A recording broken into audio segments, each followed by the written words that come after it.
askan wi ñu ngi leen di waxaat ne lu ñaaw loolu am muy ñu jël suuf si comme ni ma ko waxee may laajte ñun askanu tànk kan moo ñu si gën a yey li ñu war a def yëpp def nañ ko def nañ suñu point de presse bu njëkk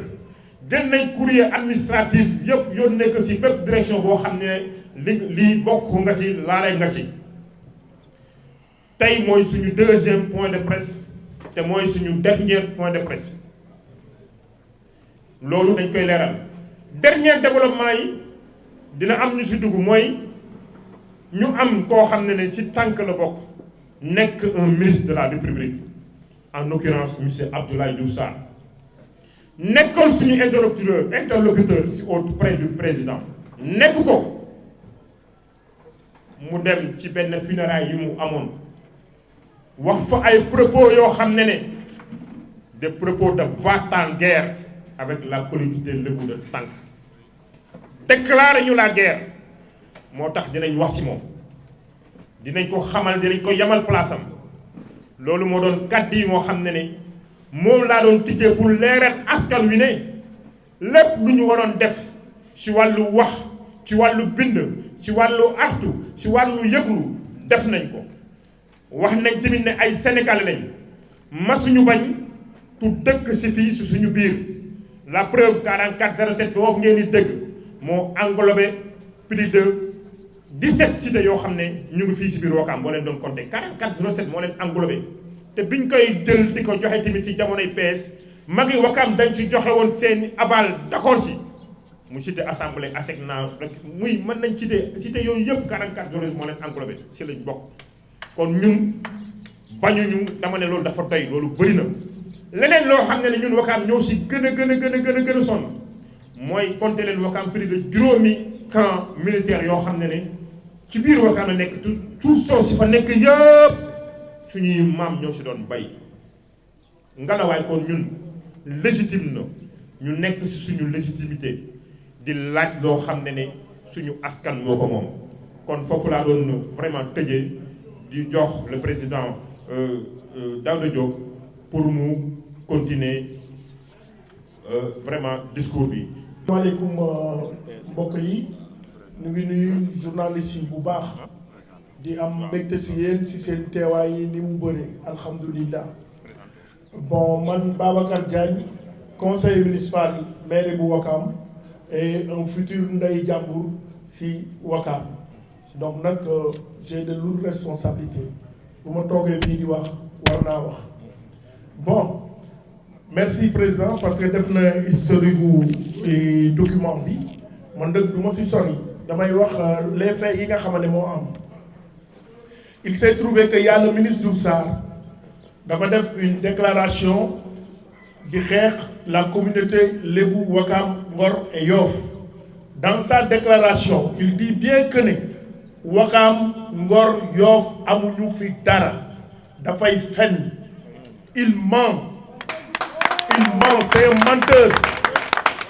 bu waxee loolu il n'est pas digne d'être un lébu parce que c'est un menteur il a menti parce que ñun on a nos documents yu wane ne le tiers appartient à la collectivité de Ouakam bu toogee ne amuñu pièce yu ñu war a wane dafay fen c'est un menteur lu tax mu ne un menteur qu'est-ce qu'il a fait dans ce pays lan la servir dans ce pays on l'a donné des responsabilités yoo xamante ne la pandémie est toujours là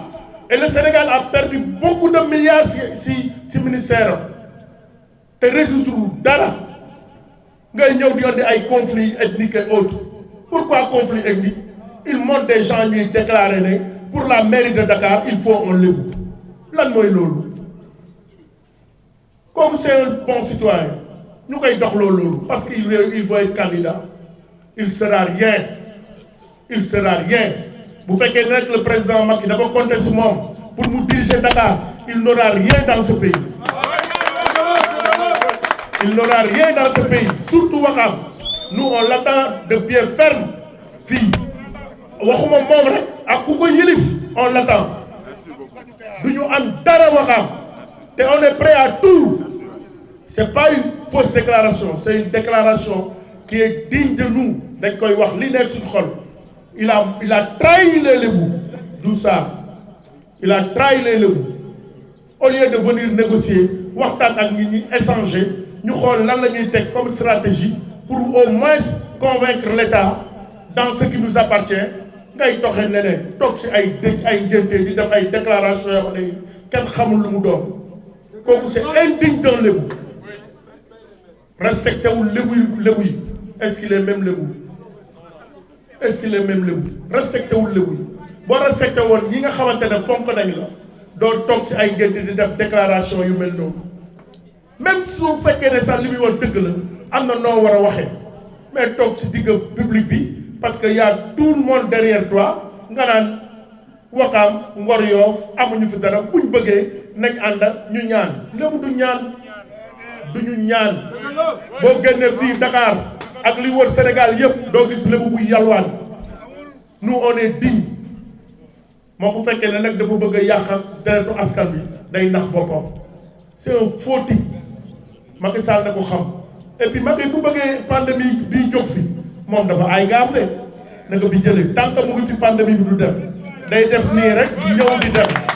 dara du fi jógee tant que mu ngi tête ministère de la santé dara du fi jógee parce que c'est un traître ñun ragaluñu bu ñu paree na gendarmerie ñëw na ñëpp ñëw on est prêt dinañ dugal Wakaam gépp ba boobaa nag liy xew ëllëg dinañ ko xam c'est parce que moo ñu tooñ ñun kenn du ñëw di dugg suñu biir di wax ne amuñu fi dara au lieu de venir voir ce qu'il y a ngay ñëw di def ay déclaration yoo xamante ne c'est indigne d'un Lébou waaye yow buñ ñu waxloo c'est un faux type il faut mettre tout ça ba mu xam ñun fi ñu toll te bés buñ jàkkaarloo moom dina xam naka la on le défie nag bu ñu kenn sonal gis nga Wakaam restera toujours Wakaam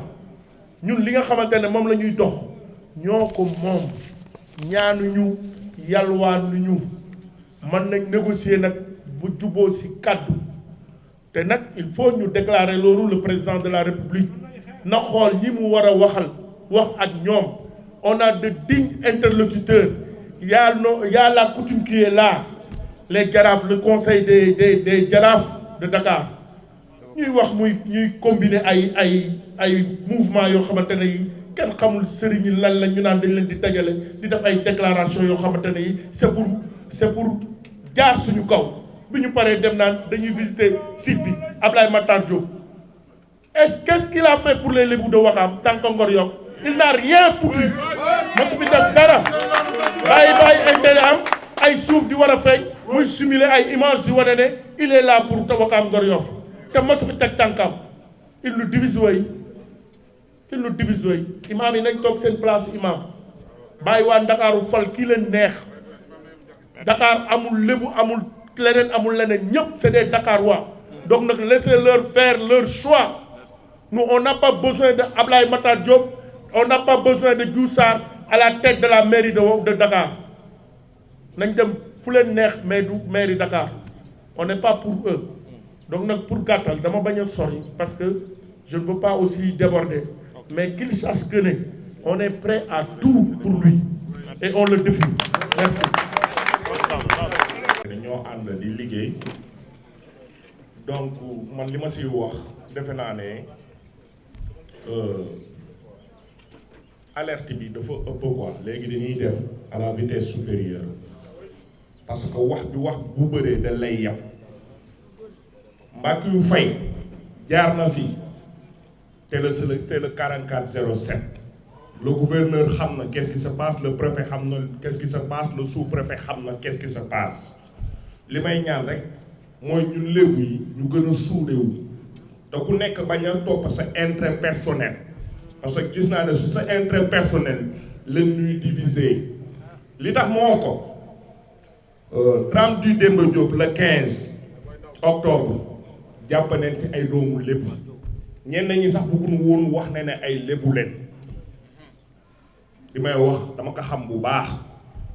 di remercier waa Ngor di remercier waa Yoff di remercier tamit waa Wakaam parce que bu taxawul woon benn taxaw bi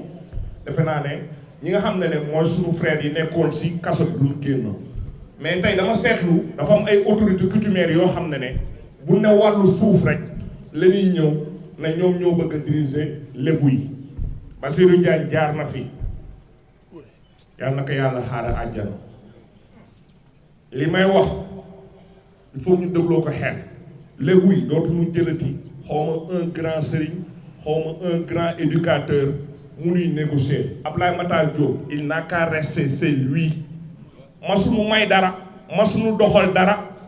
loolu dama koy wax pour mu xam ko ñun nag pour jaxasanu du yomb parce que coow si rajo yi yomb na mais yónniwuñu ko tey yónniwuñu ko suba Diop Sarr dafa war a sant population sénégalaise parce que li tax bu la dénkee ministère de la santé ñu ne nañ fagaru si barrières mesure barrières yi yàlla def na ne sénégalais bu nekk moo njëkk a jëlal boppam mesure de barrière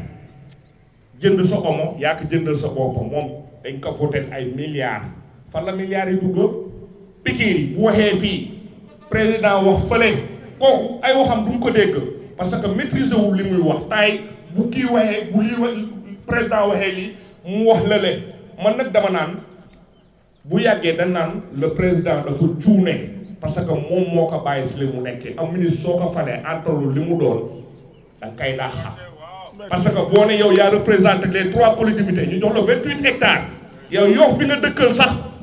présenté loo leen na lii leen nu jox parce que gox bi yaa ko jiite ku doon maire moo maire bi ay Wakaam waa ñoo la fal bu dee Yoff tim ay waa Yoff yaa ñoo la fal bu dee Dakar tim ay Dakar waa ñoo la fal population bi nga fa nekkal su la joxee dara pour sa commune da nga war a woo ñëpp nga ne leen lii laa jot nii lay demee loolu mooy lu jub mais doo bàyyi ba coow am nga ne dama leen di woo si hangar autorité yi nii ak nii mën na nax autorité Yoff waaye nag ñun suñuy autorité kenn du leen nax loolu dama bëgg mu leer parce que li may wax lu mu maîtriser lu ma xam la Diop Sarr da ne ku amul ndijaay si lébu gi bul fa daagu ab góor du daagu moom bu tàgg woon ndijaayam du def toj yi ñëw taxaw naan lébu yi amuñu fi dara damay dem ñaanal leen santuñu ko moom ni mu def ba am alalam jënd Wakaam ay immeuble jënd feneen ay immeuble noonu la ñeneen ñi bëgg a amee ay immeuble gënuñu xam naka la ak nan la bu maîtriser Yoff di peut-être mën na bañ a maîtriser Ngor su doon Ngor la suñ ko joxee 28 hectares danaan xanaa sax au moins ma dindi 10 hectares yi Ngor teel Wakaam teel parce que ku dugg Ngor xam na ne xat na ku dugg Wakaam xam na ne xat na stade bii moom moo doon seefu Azuru dañ ko tàmbali dëkk yëpp am na stade ba mu des Wakaam la pourquoi bu doon da ngay jàppale lébu yi moom moo jiite woon Azuru kon donc waroon na fexe ba stade bi taxaw ba tey gii nii ñu lëbunte non kii la ba amul stade donc kooku ñun parewuñu sax di recevoir ay conseil ba moom ñuy dem di ñu ñaanal ñun ñaanuñu ku xamul Wakaam dégg nga ko ku déggul Ngor dégg nga ku déggul Yoff dégg nga ko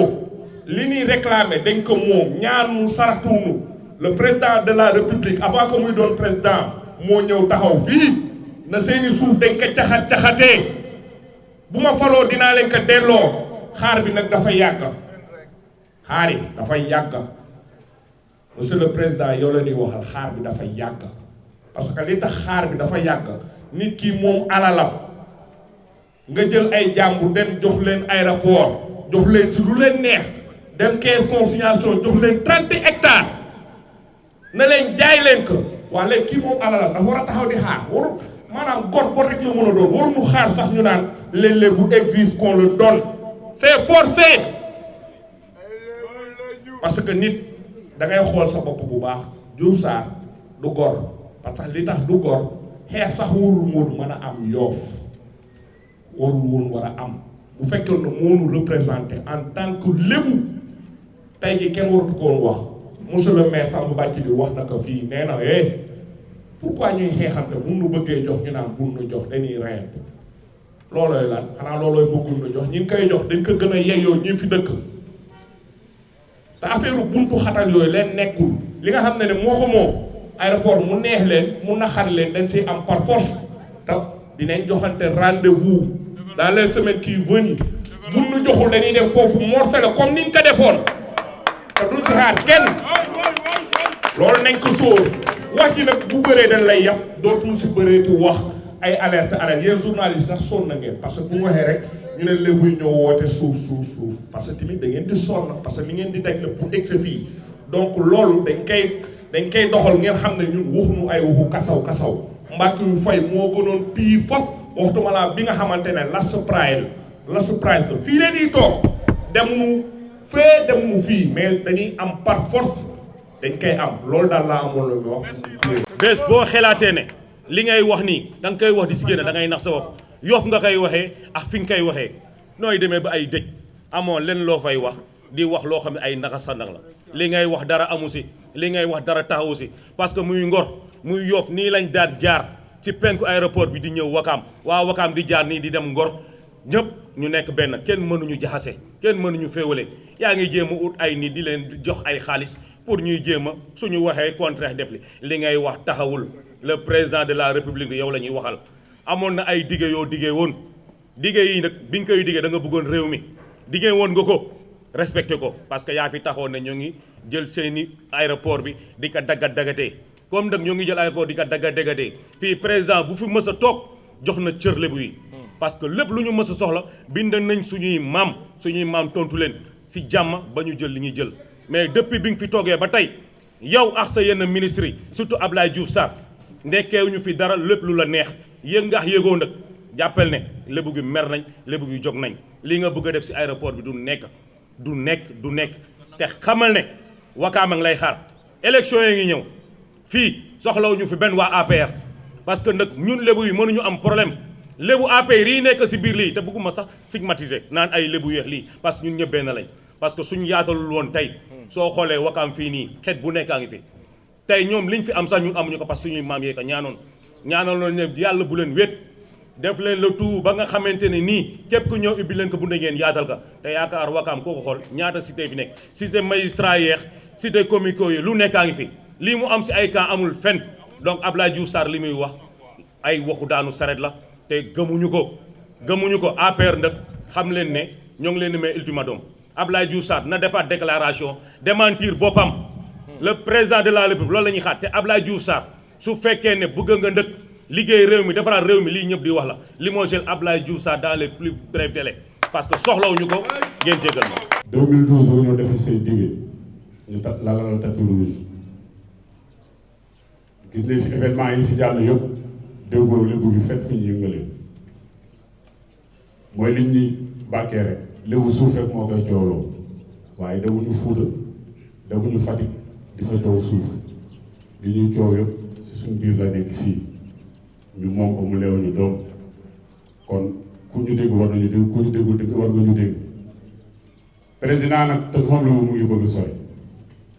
2012 ak léegi yàgg na ñun suñu mébét yëpp dafa goose dara sa loi bi jàll bërka déw jàppal ne suñu nga koy njëkk appliqué ndax bu fekkee ne marche day doon délit si dëkk bi wala crime kenn mënuñoo teree marche ndax ñun kenn duñu xoj kenn duñu noon avant Sénégal di am indépendance ñun léegi jël nañ suñu indépendance kon ñun ñoom moom suñu bopp joxante cër moo fi nekk ak joxante gën boobu ba léegi nag maslaa mu ngi dem rek tey doone déggoo doone yëgoo kon nag lu fi wax rek waxaat lay doon bu biñ paree si loolu ñu jàll si Diouf Sarr vraiment man pour man tey yee naa ñëpp Abdoulaye Diouf Sarr Yoff gi mu dëkk sax amuñu sax da nga commencé taxaw parce que liñ naan ab naa féex lépp lu muy def na xool ko si ay jëfam boo bëggee xam ne xoolal ay jëfam fi mu nekk élection yi ngi ñëw mu ngi eggalee sax pour mun ko campagne waa Yoff yeewu leen waa Ngor seen esat bien vrai que ni ñoom ak promoteur bi amoon nañ problème tey ñu ngay eggale moom bu bëggoon defal dara Ngor dina ko defal Abdoulaye Diouf Sarr moom ministère am moom lan la si defaral léwu yi Mamadou Diop bi mu fi nekkee ñun moo defar kii bi ñu am ni hôpital bi kooku léegi yëpp dañ ko doon sagoo du Diop ñëpp ko doon sagoo mais Ablaye Matar Diop wax dëgg fa neex yàlla grand Serigne ou petit Serigne nous sommes désolés diriger wooñu ba ñuy wax kuy diriger Dakar maire Dakar ku waa Dakar tànn ñu ànd ak moom na amal intérêt Dakar Diouf Sarr vraiment tooñ nga ñu parce que boo mënee toog si dëj yow jaale woo si gi ndigaale si gi sa wàll nga toog fanaan aéroport bi Yoff moomu ko Ngor moomu ko Wakaam moomu ko ak ni nga ko waxee yow koo yëpp nga ne da ngay harmoniser aéroport bi Yoff moomu ko Ngor moomu ko Wakaam ku léegi ko moom état léegi kuy état xanaa état bi mu soxlaa dafa ñëw si ñun lébu gi ñun réquisitionné suuf si kon bu ñu demee ba nga xamante ne nii waaw aéroport moom Wakaam moom ak Ngor ak Yoff aéroport moomu ñu ko def mais suufu aéroport bi ñoo ko moom léegi bu ñu demee ba doxal aéroport bi nag gas war a jël suuf si nag di si defar ay animaux ne dañ fay def ab benn parc CDC jox leen 30 hectares waaw am na lébu yi nga xam ne ñoo jeexoon démb seen suuf doole ñu delloo lañu moom ah léegi nag xafoo turé yow nga ñëw ñi ñaa ngi wax problème nerf yi nga dem jëli ci ay 150 nerf yi dugal leen si aéroport bi kuy jàll nga laaj ñu leen laaj fu ñu jëm waaye léegi mu leer du ay menace du dara de lu ñuy def la dans les semaines à venir ñun dañuy def ci aéroport bi foofu du sax interdit pour ñun foofu dañu daan dem di foy ji di wuti ay sankul kon duñ dem ba tey ñu war a tabax ay kër muy nekk sax interdit suñu dañ fay dem préparer leen seen nervi yi ñu gën leen ko yokk yi nekk APR yëpp indi leen foofu noonu ngeen teg leen tax dañuy ñëw buñ ñëwee nag lu mu laaj ay te bismillah bu laajee bakkan ñu jox leen pare nañ su laajee nag ñu ne dañ marche crime la kii yóbbu la ñu 100 000 ñun ñëpp pare nañ dama yaakaar ne nag wax ji moom jaratul muy gudd ultimatum bi lenn la mooy ñun waa tànk Wakaam Ngor Yoff moo jot minorité bi fi nekk di diviser non ñu àndandoo ñu booloo doon benn te xam ne bukki bu yebee gaynde rek su doxin bala léwu gi bi muy doon benn dañ doon yëkkatindoo di tegandoo kenn ñeme ñu mais tey bu état ñeme ñi duñu ping pong si ñun la kon il est grand temps collectif jeune bi niñ booloo nii suñu kilifa yi booloo ko ñu àndandoo lu ñu jëli ji li ñu moom man nag mënoo fi nekk di tàngal tey ndax wax dëgg fa ne yàlla li ma daan tàngal yëpp tey sama gaa dañ ñoo ma gën a tàng kon maa ngi jégalu rek si kàddu yi lu si dëgg rek sama mbii la.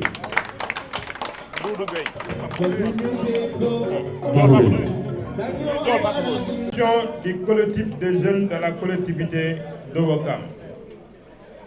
Que d'indignation! Nous ne saurons plus nous vouer à aucun sein, car ils ont tous plié bagages dans une république qui se plaît dans le banditisme en costard cravate et dans des pratiques des plus abjectes et rabaissantes. Plus qu'indignés, c'est sous ces larmes de nos souffrances que nos revendications se noient. Aujourd'hui, il est clair que notre président de la République n'en a cure de l'éternelle problématique des spoliations des terres dans notre Sénégal national. C'est une alerte doublée d'un sentiment d'injustice sociale que nous lançons sur les terres de l'ancien aéroport Dakar-Yoff. Ces terres qui jadis appartenaient aux collectivités lébou de Wakaam, Ngor, Yoff, avaient depuis l'occupation coloniale fait l'objet de réquisitions pour utilité publique. Nos grands-parents en digne lébou avaient fait montre d'un altruisme et d'une démarche pacifique sans faille pour le compte de la chose publique. Mais avec l'avènement de notre actuel président Michel Macky Sall, une lueur d'espoir était née et car alors qu'il était en campagne, notre servante avait promis devant Dieu, les hommes et toute la communauté qu'il allait rétablir les lébous dans leurs droits en leur rendant ce qui nous revenait de droit. Mais hélas, qu'ennemi. Pire, ou devrait-on dire, cauchemardesque est le scénario que nous vivons depuis son arrivée au pouvoir car en plus d'avoir ignominieusement confisqué aux notaires, il les dilapide de gauche à droite, à la main jusqu'à les vendre par le biais de la caisse de dépôt et de consignation. 30 hectares. Quelle ironie! On se croyait être en plein délire, car on va ériger sur nos propres terres un parc forestier pour animaux, je dis bien des animaux, 10 hectares. Sans qu'on puisse toucher, ne serait-ce le plus petit mètre carré. Excusez-moi pour la répétition encore et encore, nos propres terres, serait-ce une façon de nous narguer? Si le valet de Sa Majesté, je veux dire, notre ministre pense qu'il va servir nos terres, rien que pour entrer dans les bonnes grâces du président, qu'il se détrompe. Nous ne saurons accepter que ce valet, oui, M. Abdoulaye Diouf Sarr, hypothèque, bazarde nos terres impunément, que nous ne le laisserons pas faire. Nous sommes au courant de tous ces agissements et tractations qui ne sont ourdis que pour nous nuire. Ces propos maladroits tenus lors d'une funéraille à Yoff, où ce monsieur nous demande d'aller commander ce qui nous revient de droit. Pourquoi nous tordre la main et nous forcer à renoncer à nos terres? Serait-on revenus aux pratiques staliniennes, sauf qu'on est au Sénégal et que vous avez affaire avec des lébous et qu'ils sachent que nous sommes au courant des cessions de parcelles qu'il a fait pour le compte de Yoff. Oui, nous sommes au courant. Nous savons qui fait quoi et qui sont les dignitaires qui se sont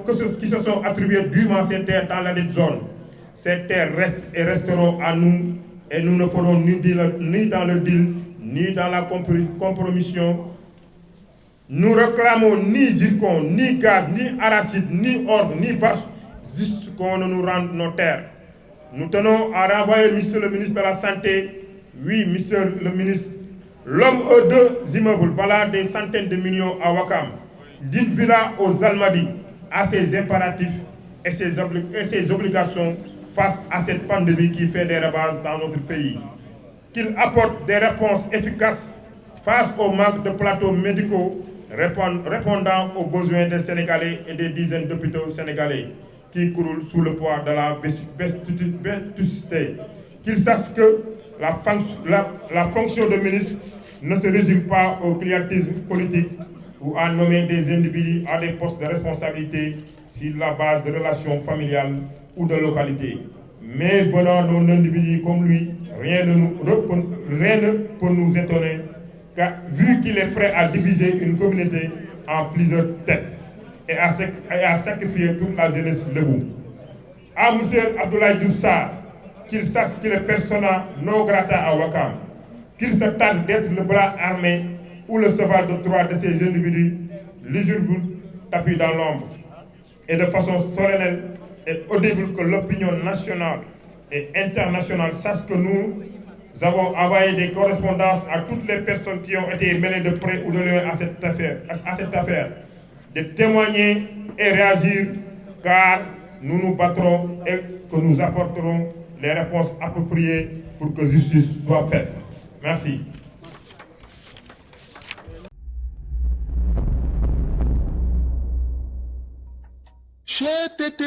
mais yow sawaay yow fu ñu la fekk yaa ngi ci kanamu ordinateur bi wala sa kanamu tablette ba sa téléphone portable lu xew mais damay lire ay information waaw xoolal boo bëgg am ay information yu leer nañ et en temps réel duggal ci www.senegal7.com ay information yu wóor man de maa ngi application Sénégal 7 lépp lu xew dama koy jot ci sama téléphone ci tàng bi te nag application Sénégal 7 am ko yomb na da ngay dugg ci Play Store wala Apple Store nga télécharger ko rek xam li xew ci réew mi ak la xew ci bitim réew te nag dara du la ci umpu. Vous voulez des informations en temps réel? Cliquez sur www.senegal7.com. Sénégal 7, le roi de l'information en temps réel.